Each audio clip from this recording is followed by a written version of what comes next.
Olá pessoal, meu nome é Kleber Costa, sou analista de sistemas, fiz ciência da computação na Universidade de Marília, tenho uma pós-graduação em gestão de projeto pela FGV em São Paulo e também fiz uma MBA no Instituto IBMEC também em São Paulo.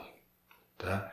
E a convite do Regis, hoje eu vou falar um pouquinho da atuação da área de TI, o que um profissional no mercado brasileiro faz hoje, um pouquinho da minha experiência, tá? Para tentar ajudar vocês aí a entender como é o dia a dia de um profissional de TI. Tá? E antes disso eu queria deixar um recadinho para vocês. Que assim, não existe atalhos, né? Existe um único caminho, e esse caminho é estudar. Quando está bom? Nunca. Porque enquanto tem um concorrente, você está estudando aí 5 horas por dia, tem um concorrente seu estudando 10. Quando você passa a estudar 10, tem um concorrente seu estudando 12. E assim, eu tentei não acreditar nisso por muitos anos da minha carreira. Mas o mercado se tornou tão competitivo, mas tão competitivo, que hoje muitas empresas, eles nem olham o currículo de um profissional que não é de uma universidade de ponta. Hoje, dentro de várias instituições financeiras que eu tenho contato, você não tem acesso. Antigamente isso não era problema, basta você saber programar, você saber a parte técnica que não teria problema. Hoje a concorrência está tão grande que as instituições se dão a esse luxo de começar a analisar apenas candidatos de universidades de ponta. Tá? Então o recado principal que eu tenho para dar é esse, gente. Estude, que vale a pena. O estudo muda vidas, como mudou a minha vida. Eu vim de família bastante humilde, né? E eu consegui coisas que eu nem sonhava que existia. Então, estudem, que vale a pena. Bom, um profissional na área de TI, hoje eu vejo dois grandes pilares, né? A parte de software e a parte de infraestrutura, né? Que é quem cuida do hardware. A parte do software, você tem como função construir o software conforme o requisito vindo de uma área de negócio normalmente, né? Construir, testar, implantar esse software, né? Fazer melhorias nesse software, dar manutenção nesse software, né? Deixar ele operante no dia a dia. E o outro segmento seria a parte de infraestrutura, que para rodar esse software eu preciso de um ambiente para isso. Eu preciso de servidores, eu preciso de rede, eu preciso de cabeamento, eu preciso de protocolos de segurança, eu preciso de firewall, eu preciso de backups, né? Eu tenho que ter servidores de alta performance, eu tenho que ter alguém pensando de que se explodir um servidor, o outro tem que estar assumindo, que a gente chama isso de ativo-ativo, né? São 2 servidores ou mais, ambos com meia carga, e que se um falhar, o outro assume automaticamente, sem ninguém perceber. Então tem todo esse trabalho de gestão de infraestrutura que tem que ser feito, né? E um outro ponto que me veio à memória agora que eu acho importante é cuidar dos sistemas em que a gente chama de back-level, né? Por exemplo, o Windows.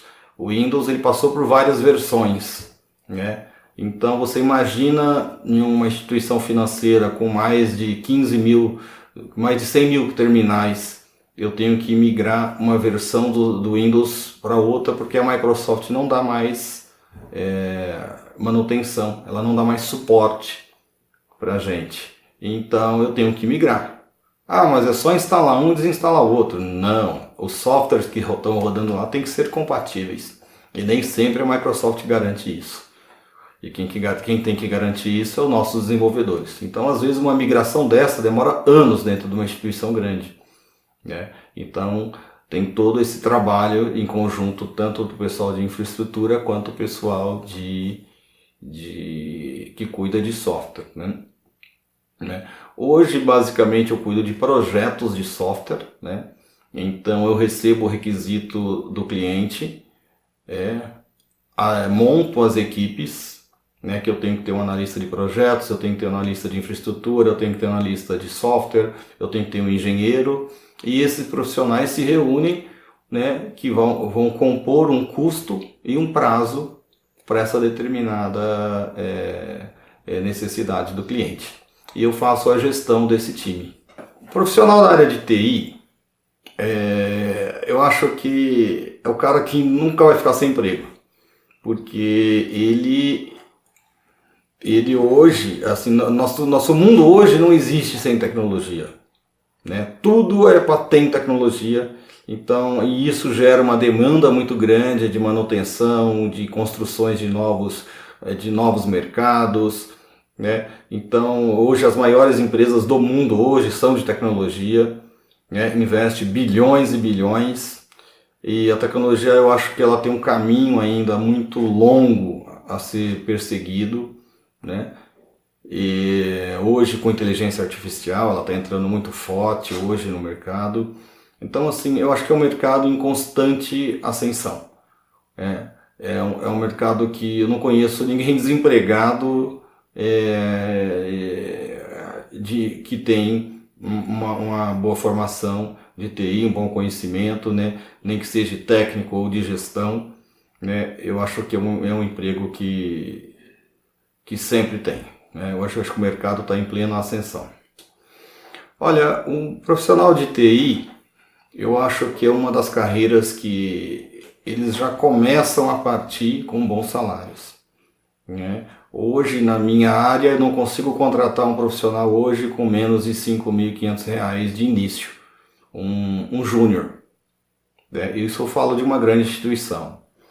Mas esses ganhos, eles podem aí... Eu tenho funcionário que ganha 5 mil, eu tenho funcionário que ganha 15, né? 18. Então, eu acho que em termos financeiros é uma profissão que vale a pena, né?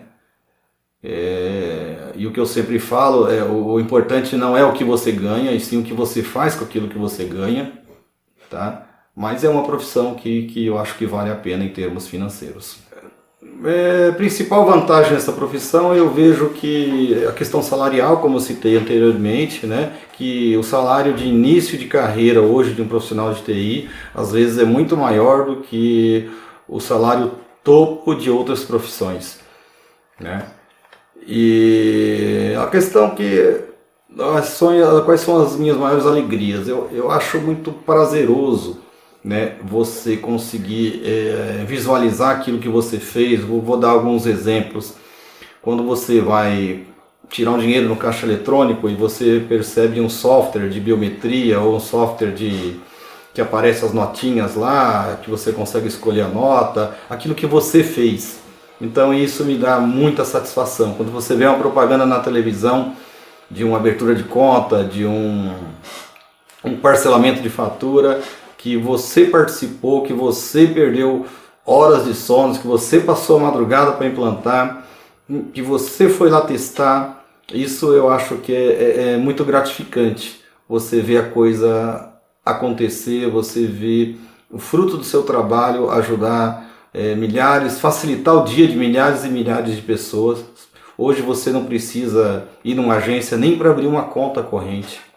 Hoje a gente consegue fazer isso tudo pelo celular, graças a milhares de horas de profissionais aí altamente qualificados que desenvolvem esse software, essa segurança, né? Quando você descobre que faz 10 anos que ninguém consegue clonar um cartão chipado, né, fruto de um trabalho que você participou, isso é bastante gratificante. Eu acho que dificuldade,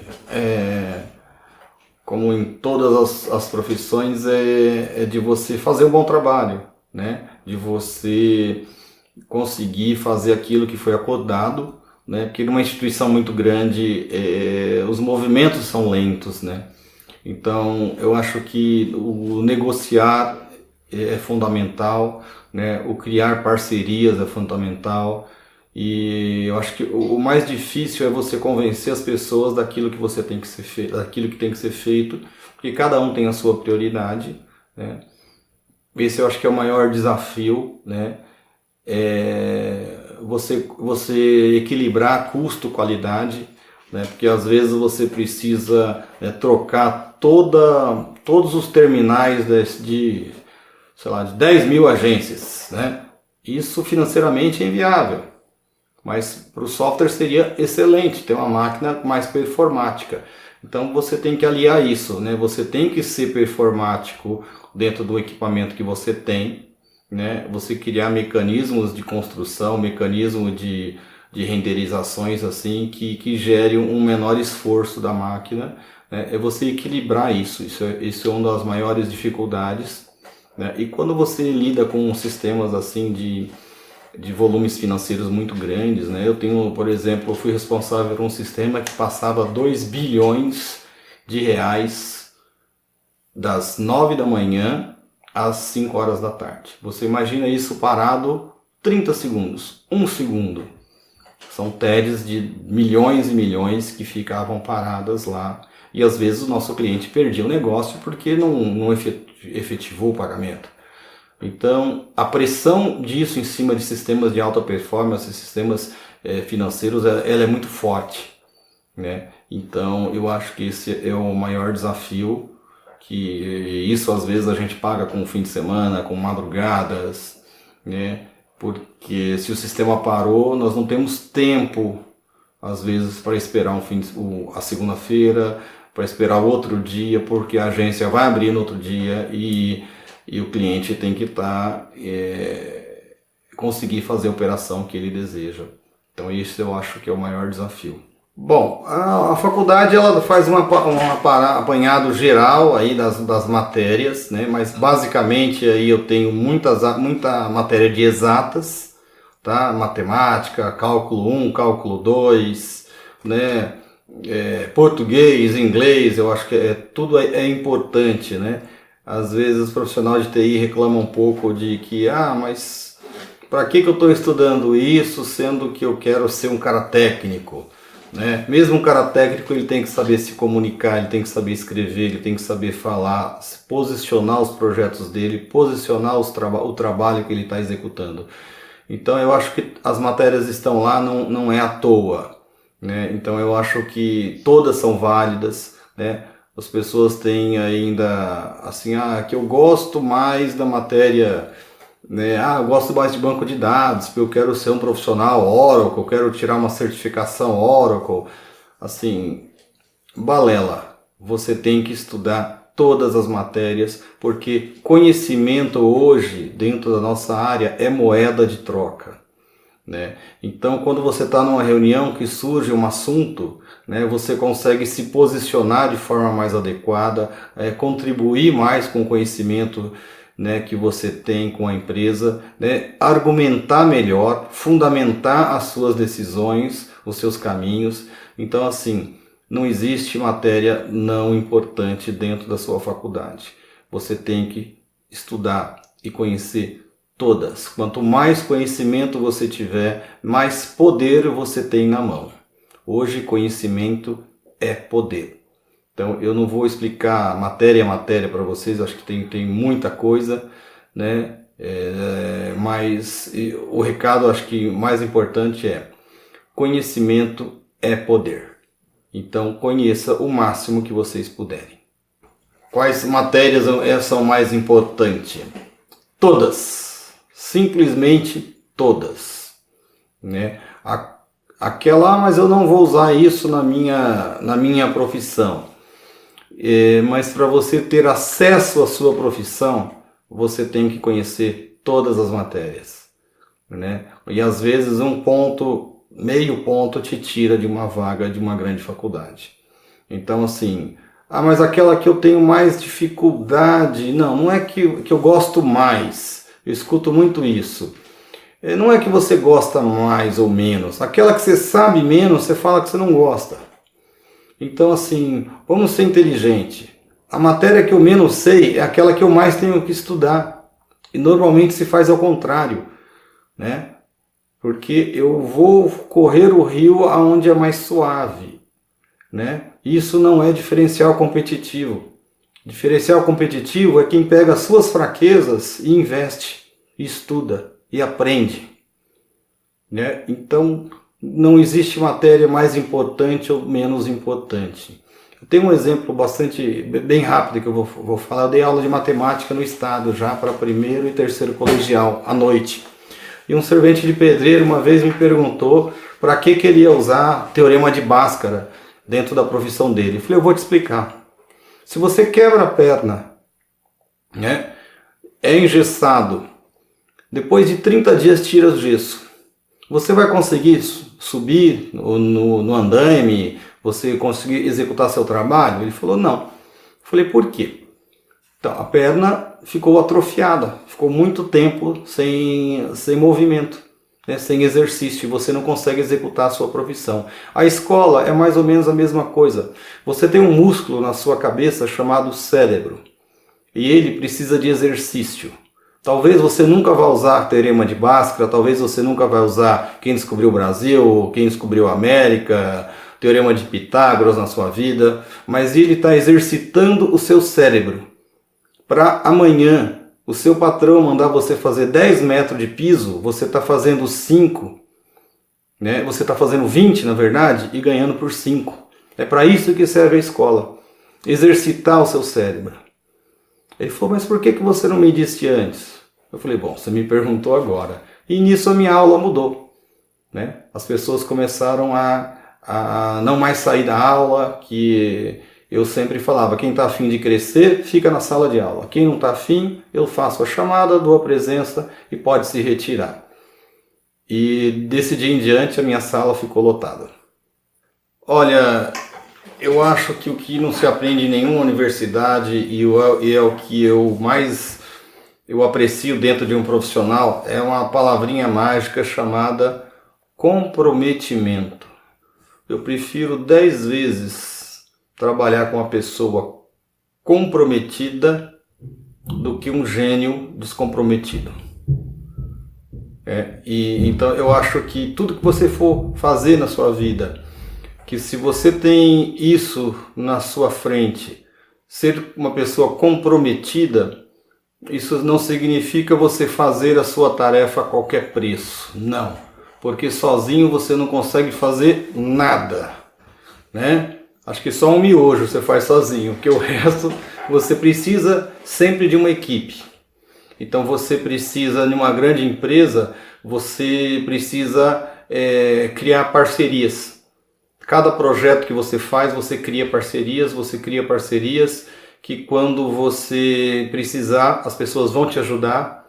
Então, eu acho que o lema é ajude todo mundo, seja comprometido, tá? Leal com seus parceiros, leal com seus subordinados, jogue sempre muito limpo, porque as pessoas acho que falta um pouco disso, tá? Essa história de que numa empresa um tem que puxar o tapete do outro para subir, isso é balela, para mim isso é balela. Pode até existir, mas isso não pode ser pano de fundo para nortear a carreira de ninguém, tá? O que tem que ser o pano de fundo é ser comprometido, ajude as pessoas e você vai ser ajudado, tá? Eu acho que isso não se aprende em lugar nenhum. Quando eu vejo pessoas interessadas, comprometidas, às vezes não tem nenhum conhecimento técnico muito avançado, mas se mostra comprometida, se mostra empenhada, né? Não existe a palavra não sei fazer, existe a palavra eu vou fazer e vou aprender. Então tudo que você se dispõe a fazer, você faz, desde que você seja comprometido. Por que você escolheu essa carreira e como foi seu processo de escolha? Bom, foi um pouco conturbado aí a minha experiência nisso, né? Que eu comecei a minha vida profissional dando aula de karatê, eu tinha uma academia, já tive uma lanchonete, um hotel, uma loja de informática, já trabalhei na IBM, na Credit Card, na Orbital, Itaú. Antes disso, né, eu fiz biomedicina na Unesp, em Botucatu, e lá eu conheci eu conheci lá um departamento chamado CEATOX, que é Centro de Toxicologia, e lá que eu comecei a ter mais contato com o computador e fiquei encantado com aquilo. E falei, é isso que eu quero fazer. E aonde eu larguei no terceiro ano e fui fazer a faculdade de ciência da computação. Mas eu acredito muito que, assim, às vezes as pessoas norteiam a carreira dela para aquilo que, o que dá mais dinheiro, né? Eu acho que o dinheiro é a consequência de um trabalho bem feito. Eu conheço, sei lá, arquitetos que estão trabalhando de vendedor. Eu conheço arquitetos milionários, né? Então acho que em toda profissão, aquilo que você faz com carinho, você faz com amor, com dedicação, eu acho que o fruto vem, né? E conheço médicos também que é assalariado e que tem uma situação mediana, né? Então eu acredito muito em você fazer aquilo que te brilha os olhos, aquilo que você acorda de manhã e fala, vou pra luta, tá bom? Olha, acho que filme que... Eu acho que eu gosto bastante daquele filme do Steve Jobs, que mostra lá como ele é focado no resultado, né? Eu acho que tem um pouco de exagero, mas é importante você focar no resultado, não esquecer as pessoas, tá? Mas focar no resultado, eu acho que mostra mais ou menos como é que é um mundo de desenvolvimento, um mundo de criação de produtos. Outro filme que eu gosto bastante, que pode ajudar, é a história do Walt Disney, que mostra como ele é focado e que ele não desiste nunca, ele tomou N nãos, ele quebrou várias vezes, mas ele nunca desistiu do sonho dele. Então acho que é um filme que vale a pena vocês assistirem.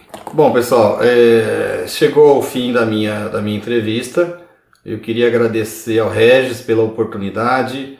Espero agregar alguma coisa aí para vocês que estão começando a carreira. E eu acho que um recado aqui, eu acho que assim, nunca, né, perca a esperança, nunca deixe de estudar, porque o que eu falo sempre para os meus funcionários, né, crescer dói, e dói bastante. Por isso que é mais fácil não crescer, né? É mais fácil ver a novela e o Jornal Nacional do que você ir estudar e dormir 1, 2 horas da manhã estudando. Então a maioria não cresce porque dói, e dói bastante. Então assim, não existe atalhos, como eu já disse. Existe um único caminho, que é você perseverar, é você estudar, né? E você ser comprometido e ajudar as pessoas. Eu acho que trilhando neste caminho, eu acho que o sucesso vai ser o pano de fundo da sua vida. Então nunca desista, não escute a maioria, né? Muitas vezes eu fui taxado por que eu estava estudando demais, por que eu não ia sair para balada com o pessoal todo dia, que eu era bobo, que eu não aproveitava a vida.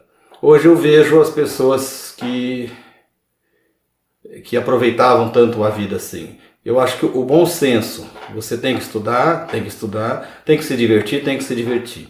Mas se você tem um objetivo, você tem que estar focado e tem que se esforçar para isso, tá? Grande abraço e sucesso para vocês. Fiquem com Deus.